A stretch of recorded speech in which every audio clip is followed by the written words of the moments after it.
This is all apart from my understanding proposed changes to the International Traffic in Arms regulations. So why is the State Department, why are they trying to apply that to people like you who are simply reviewing rifles and putting it up on YouTube?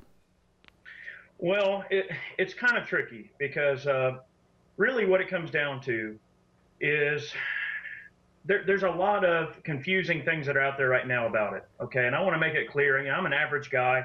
I'm an average gun owner. I'm just a really well-known average gun owner. So I try to represent, kind of the everyday man, sort of view with what I do in the firearms world on YouTube. But these ITAR changes that they're making, it's more or less just an updated look at, what these changes mean for us and how they're going to sort of interpret those ITAR regulations. I think there's a lot of confusion out there right now. That's going to probably take some legal authorities, to kind of look at this thing and figure out the real meat and potatoes in it. In the video, we made it clear that, we're not legal authorities, we're just average people. So kind of imparting that take on it is what I really wanted to do with the video. I wanted to make kind of a political statement with the intro to the video.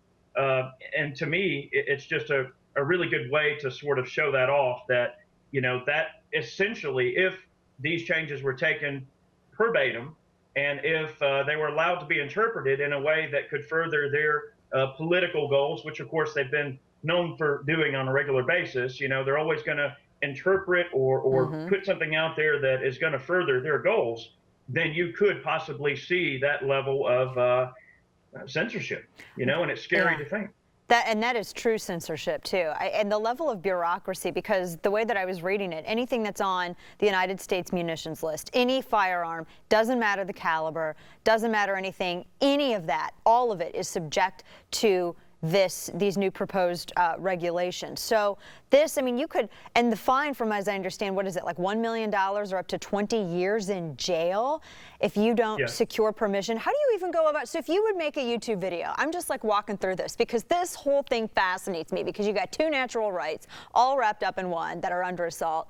So you make a YouTube video, you have to submit that, I'm assuming, to the State Department and say, is this okay? Granted, I probably know more about firearms than you will ever be able to comprehend, but I want you to go ahead and give me an okay on this, and then I can put it up on YouTube. What's the waiting process for that like? I wait for 3 hours at the DMV. Well, here's the thing.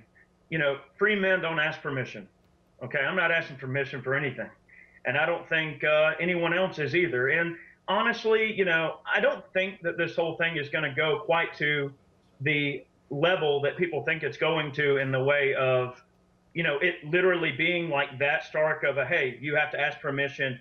I think really what they're looking at in these regulations is highly sensitive technical data. So that could mean like CAD drawings of, I don't know, missile fuselages or detailed specifications on, defense type stuff. Now, yes, there are a lot of like average things, average firearms that fall under, those kind of jurisdiction or whatever, but it's a slippery slope. Like you mentioned, First and Second Amendment being kind of infringed upon at the same time. It's funny, in the comments on my YouTube video that I've recently made, the gun gripe there, we had a lot of anti-gun people actually coming on there and saying, look, guys, I still think you're a bunch of dumb rednecks. I still think you're a bunch of dumb gun owners. But however, I do see the crux of this biscuit being that, hey, it is an issue of free speech. And oftentimes, on my channel, I'll come out and say, look, I'll play devil's advocate and I'll try to look at the issue from both sides of the spectrum.